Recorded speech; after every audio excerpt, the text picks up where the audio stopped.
Also, another tip para na ninyo is kani siya. Kasi meaning ani.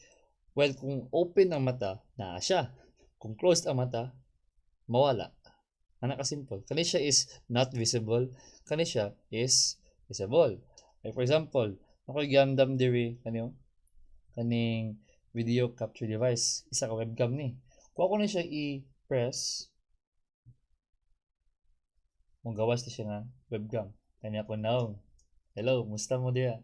Muna yung webcam. Kani siya nga webcam, pwede pa na siya isbog. Excuse me. Ay, sakitas mata na Never mind. Pwede pa siyang isbog. Kani mga sources nimo, pwede siya ninyong ipang isbog.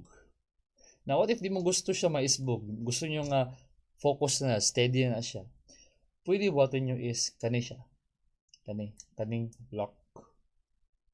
Okay, once naka-lock na siya ang isa ka source, kani ako ang video capture device, hindi mo siya pwede ma-select.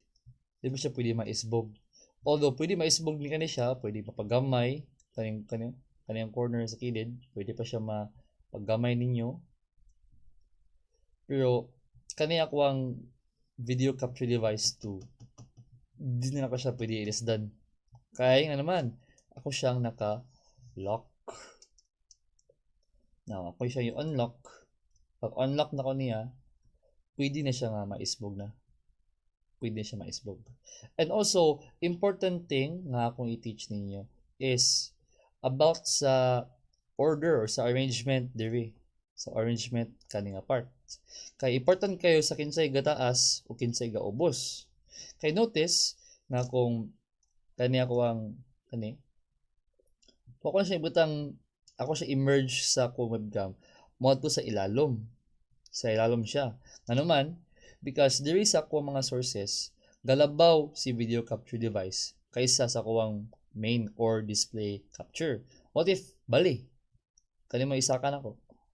Lahi na. Mulabaw na ni siya. Di ko ako siya mulabaw na siya. Di ko ako siya ibali. Baylo na ko.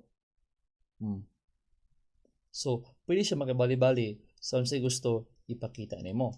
So, kamo yung diskarte sa unsay ibutan nyo sa taas, unsay ibutan nyo sa ubos. So, ako na itago ko now. Bye-bye.